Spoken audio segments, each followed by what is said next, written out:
Across the American Wild West are towns that exploded into existence and then disappeared just as fast. Thousands of people lived there, chasing money that suddenly ran out, and today many of these places still sit exactly as they were left.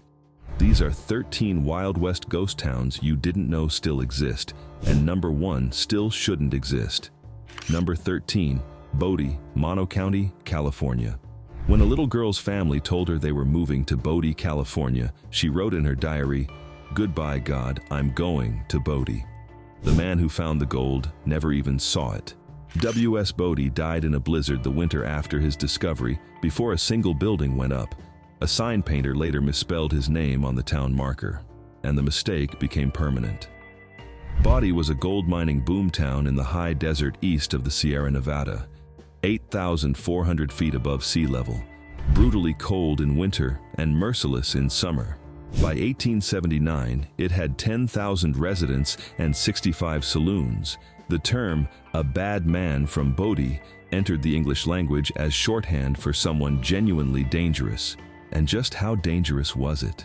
The local newspaper once celebrated a quiet week by noting that nobody had been killed there lately. The gold ran out. Fires swept through in 1892 and 1932.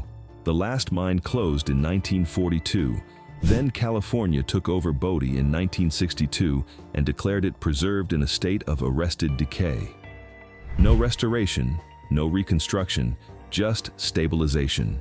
The buildings stand exactly as they were left. Walk up to the schoolhouse window and you can see textbooks still open on the desks. The general store still has canned goods on the shelves. A calendar on the wall of one house stopped in the 1940s. Over 100 original buildings still stand in Bodie today, and there is one more reason nobody has touched it: the body curse. The park officially warns visitors not to take even a pebble from the site. Rangers keep a file of letters from people who did, mailing stolen rocks and artifacts back, confessing to car accidents, illnesses, and run of bad luck they blame on what they took. Number 12, Tombstone, Cochise County, Arizona. Here is something almost nobody knows about the most famous gunfight in Wild West history. It did not happen at the OK Corral. On October 26, 1881, Wyatt Earp, his brothers Virgil and Morgan, and Doc Holliday faced off against a group of outlaw cowboys. The confrontation lasted approximately 30 seconds and produced 30 bullets. 3 men died. The world called it the gunfight at the OK Corral, but the actual location was a vacant lot on Fremont Street, 6 doors west of the OK Corral's rear entrance. The name just sounded better. Tombstone at its peak was larger than Los Angeles. It had 110 saloons. The Birdcage Theater, described by the New York Times as the wildest, wickedest night spot between Basin Street and the Barbary Coast, operated 24 hours a day, 365 days a year, for 8 straight years. In those 8 years, 26 people were killed inside it. The bullet holes are still in the walls today, and here's the detail about the birdcage that stops people cold. Inside it, one poker game ran for 8 years, 5 months, and 3 days without ever stopping. Players rotating in and out around the clock. Over $10 million changing hands at that single table. The table is still there. The silver mines flooded in the early 1880s. Most mining towns died when that happened. Tombstone didn't. It became the town too tough to die, holding on through floods, fires, and economic collapse, reinventing itself until the history became the draw. Today, Tombstone is still partially inhabited. The Birdcage Theater still stands with its original bullet holes. You can walk the exact ground where the most misnamed gunfight in American history took place. Number 11, Deadwood, Lawrence County, South Dakota. Deadwood was an illegal town. Every single person who built it was trespassing. The Black Hills of South Dakota had been guaranteed to the Lakota people by the 1868 Treaty of Fort Laramie, one of the most clearly written treaties in American history. The land was theirs. Then in 1874, Lieutenant Colonel George Armstrong Custer led a military expedition into the Black Hills and announced the discovery of gold. Within 2 years, 12,000 people had poured in. The United States government, which had signed the treaty, looked the other way. The town of Deadwood had no legal standing, no courts, and no law. which meant that when Wild Bill Hickok was shot from behind while playing poker on August 2, 1876, and his killer Jack McCall was tried and acquitted by a miners' jury, a makeshift court with no legal authority, that verdict was later thrown out entirely. Because Deadwood was built on land that still legally belonged to the Lakota, land the U.S. government had no authority to govern, the court had no jurisdiction. McCall was retried in the Dakota Territory, convicted, and hanged. It is the only time in American history a man was legally tried twice for the same murder, because the first trial simply didn't count. Wild Bill was holding two pairs when he died, black aces and eights. That hand has been called the dead man's hand ever since. He's buried in Deadwood to this day, next to Calamity Jane, who insisted on being buried beside him despite historians largely rejecting her claim that they were ever a couple. Here is the part of the Deadwood story that almost nobody knows. The Lakota took their case all the way to the Supreme Court, and they won. In 1980, the court awarded them $105 million in compensation for the Black Hills. The Sioux Nation refused the money. They said no amount of dollars makes up for stolen sacred land. That account has been sitting in federal hands ever since, growing with interest, completely untouched. Today, it is worth over $2 billion. The Lakota still won't touch it. They want the land. Number 10. Bannack, Beaverhead County, Montana.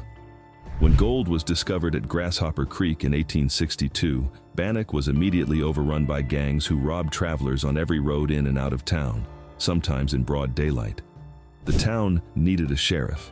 A charming, well-dressed, soft-spoken man named Henry Plummer ran for the job and won. What the citizens of Bannack allegedly did not know was that Plummer was secretly the leader of the very gang robbing them.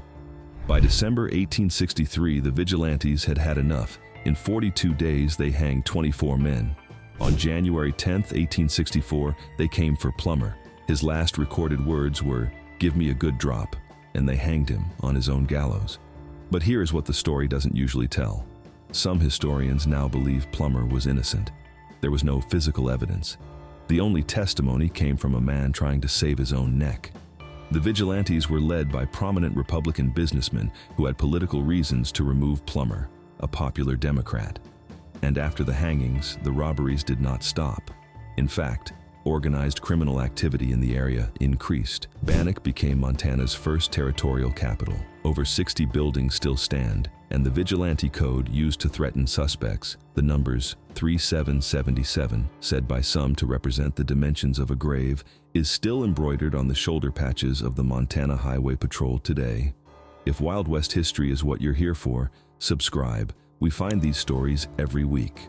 Number 9. Cerro Gordo, Inyo County, California. High in the Inyo Mountains above Death Valley, at 8,500 feet, there is a ghost town the size of a small city, and virtually nobody outside of a few historians knows it's there. That's deeply ironic because without it, Los Angeles might not exist either. Cerro Gordo means fat hill in Spanish.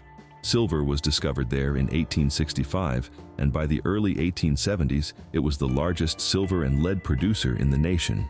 The only way to get the ore to market was a 275-mile mule haul to Los Angeles.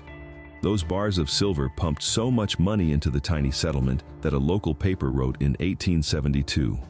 What Los Angeles is now is mainly due to Cerro Gordo. Should it be severed, we would inevitably collapse. At its peak, Cerro Gordo was averaging 1 killing per week. It got bad enough that the town doctor fled, reportedly for his life. There was no sheriff for miles around. The law was whoever had the gun. The silver ran out, then the zinc. In 2018, 2 entrepreneurs bought the entire ghost town, 22 buildings, 336 acres, and over 30 miles of underground mine tunnels, for $1.4 million. Then, on June 15, 2020, fire broke out in the American Hotel. By the time it was extinguished, the hotel was gone. Investigators later realized the date. June 15th was exactly 149 years to the day the American Hotel had first opened. One of the new owners started a YouTube channel documenting the restoration. It now has over 1.75 million subscribers. Number 8. Rhyolite, Nye County, Nevada. Somewhere in the Nevada desert near Death Valley, there is a house built entirely out of bottles. 50,000 of them, medicine bottles, whiskey bottles, and beer bottles, mortared together into 3 solid rooms. It is the oldest and largest bottle house in the United States, and it is the last thing standing in what was once a city of 8,000 people. The city was called Rhyolite. In 1904, 2 prospectors stumbled onto a hillside where the rocks were shot through with gold. Within months, the desert was swarming. In 3 years, Rhyolite had electric lights, running water, a stock exchange, an opera house, 3 railroads, and a hospital. Wealthy industrialist Charles Schwab bought the main mine and invested millions. The 3-story bank building alone cost $90,000 to construct. Then, the financial panic of 1907 hit, investment dried up, and Rhyolite fell apart with shocking speed, almost as fast as it had appeared. By 1916, the power company cut the lines, and the lights went out for good. The last resident, a 92-year-old man, died in 1924. As for the bottle house, a man named Tom Kelly built it in 1906 using empties from Rhyolite's 50 saloons. He finished it, decided not to live in it, and raffled it off for $5 a ticket. The family who won the raffle lived there until 1914. The bank collapsed, the opera house crumbled, the bottle house still stands, and it has outlasted everything else in town. Number 7. Oatman, Mojave County, Arizona. There is a town on historic Route 66 where wild burros roam the streets every single day. They show up every morning, drift through looking for food, and wander back into the mountains at sunset. They have been doing this for over 80 years.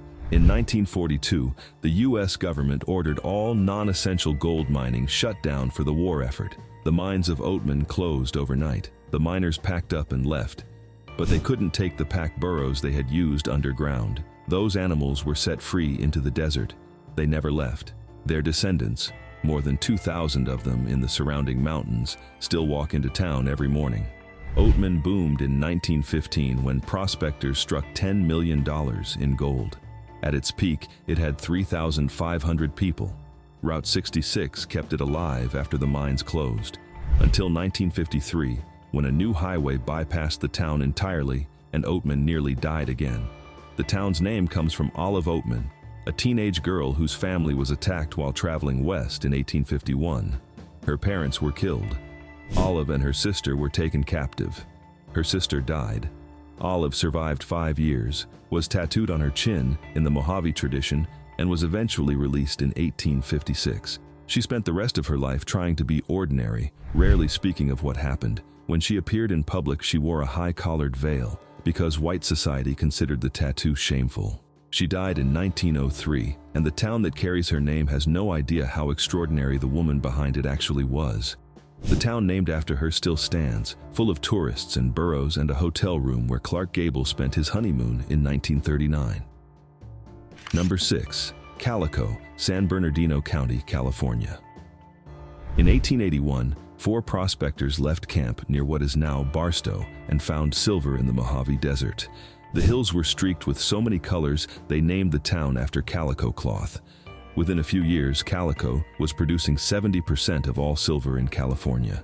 It had 500 mines and 22 saloons, its own narrow-gauge railroad, and 3,500 people. Then, in the 1890s, the price of silver collapsed, and Calico died almost instantly. By 1951, only 5 original buildings were still standing. That's when Walter Knott showed up. You know Knott's Berry Farm, the famous theme park in Southern California. Walter Knott built it. But years before the theme park, Knott spent time as a young carpenter and miner, and one of the places he worked was Calico. His uncle, John King, had been one of the original founders of the Silver King mine. Knott couldn't let it disappear. He bought the ghost town, spent $700,000 restoring it from old photographs and the memories of surviving old-timers, then in 1966 donated the entire thing to San Bernardino County for free. He just wanted it preserved. Today, Calico is California's officially designated Silver Rush ghost town. The man who saved it built one of America's most famous amusement parks as a side project. Number 5. St. Elmo, Chaffee County, Colorado. St. Elmo sits at 10,000 feet in the Colorado Rockies, a complete intact mining town with 43 original buildings still standing, saloons, a hotel, a general store, a church, a jail. It looks genuinely like a Western movie set. It's the real thing. The town boomed in 1880 on gold and silver, hit 2,000 residents, and built a railroad connection that made it the supply hub for the entire Chalk Creek mining district. When the railroad company decided to abandon the line in the 1920s, the residents fought the decision in court, all the way to the United States Supreme Court. They lost. The last train left St. Elmo in 1926. What saved the town was one family. Anton Stark had arrived in 1881. His wife Anna and their children, who were barely allowed to socialize with anyone outside the family their entire lives, refused to leave when everyone else did. Anna ran the general store and post office for decades after the town was otherwise empty. Her daughter Annabelle, known as Dirty Annie, stayed on into old age, fiercely protective of the town and reportedly chasing unwanted visitors away with a shotgun. Without the Starks, St. Elmo would be rubble. Annabelle, Dirty Annie Stark, died in 1960, the last true permanent resident St. Elmo ever had.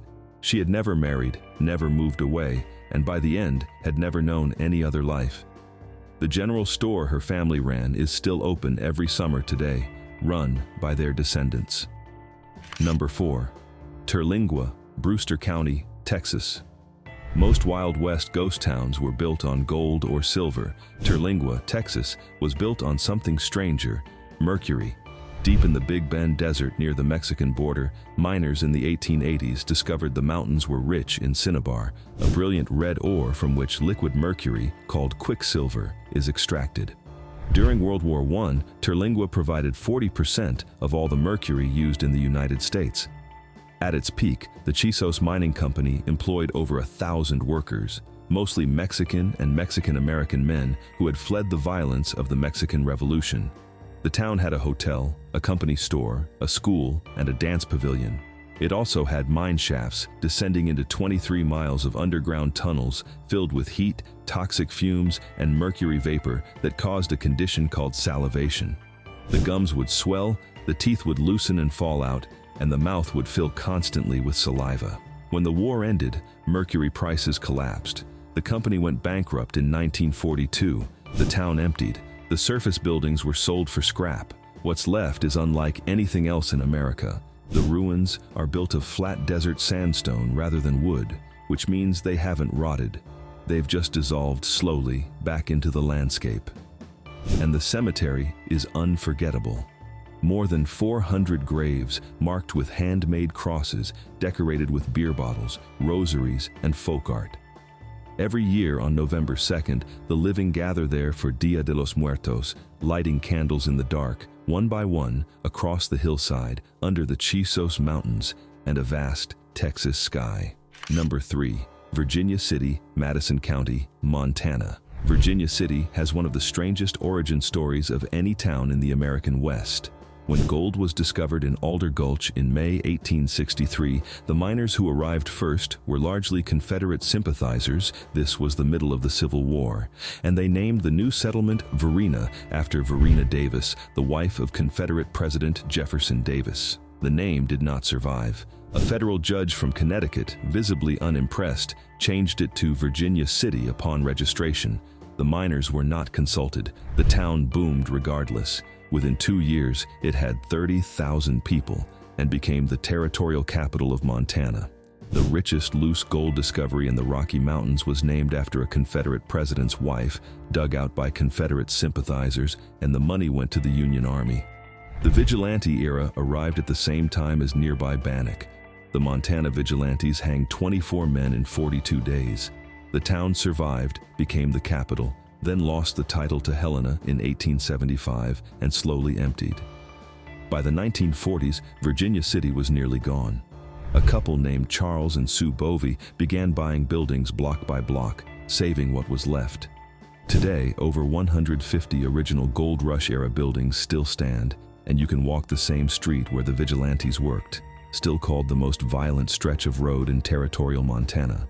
Number 2. Lincoln County, New Mexico.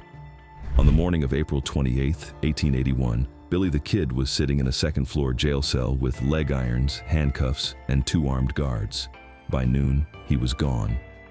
Lincoln, New Mexico is one street, a single road through a small valley, 17 buildings, all original, all preserved essentially as they stood in 1881. President Rutherford B. Hayes called it the most dangerous street in America. It is one of the most intact Wild West towns on earth, and it is famous for one thing above all others: what happened in that jail cell. On April 28, 1881, Billy the Kid was being held on the second floor of the Lincoln County Courthouse, awaiting execution for murder. Sheriff Pat Garrett was out of town. 2 deputies had him under guard. Billy asked to be taken to the outhouse behind the building. On the way back, he slipped his handcuffs. He had unusually small hands and large wrists, and had reportedly been working on this trick for weeks. He got back inside, retrieved a hidden pistol, waited at the top of the stairs, and shot Deputy Bell as he came up. He then leaned from the window and shot Deputy Ollinger, who was running across the street toward the building. Ollinger had apparently told people around him as he ran, "I know I'm about to die." Billy used a pickaxe to cut the chain off his leg irons, waved to the crowd gathering below, mounted a stolen horse, and rode out of Lincoln. He was 21 years old. Pat Garrett shot him dead 3 months later. But the courthouse wall remembers. The bullet hole from Billy's escape is still there today, sealed behind plexiglass, exactly where it landed 140 years ago. Number 1. Grafton, Washington County, Utah. Grafton has been abandoned 3 times. The first time was in January 1862, when a catastrophic flood on the Virgin River swept through the original settlement and washed it away. They dug out, moved a mile upstream, and started again from nothing. The second time was in 1866, when tensions with Paiute people during what is called the Black Hawk War made the settlement too dangerous. The families packed up and left. They came back. They rebuilt. They farmed the difficult desert soil along the river, raised children, attended the schoolhouse they built in 1886, and buried their dead in the cemetery on the hill.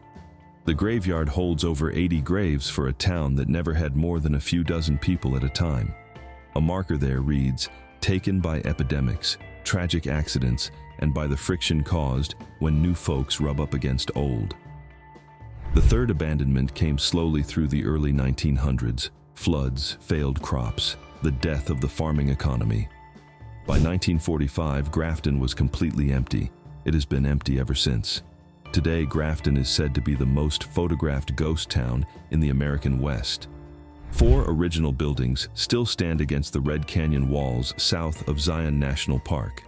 The schoolhouse, a barn, 2 weathered houses. The cemetery is still there. Descendants of the original settlers still hold a reunion in the ruins every year. And the reason most people know Grafton at all, the reason millions of visitors make the dusty drive out from Zion to find it, is one scene in a 1969 movie. In Butch Cassidy and the Sundance Kid, Paul Newman rides a bicycle through the streets of Grafton while "Raindrops Keep Fallin' on My Head" plays. That's it. That's the whole reason. A town that survived floods, wars, and a century of desert abandonment. A town whose people kept rebuilding something in a place that kept trying to kill them. A town with more graves than it ever had living residents at one time. And the thing that saved it from total obscurity was 2 minutes of Paul Newman on a bicycle. Drop a comment and tell me what place you'd like to see us talk about next. The Wild West was actually suggested by one of you in the last video. Subscribe so you don't miss the next one.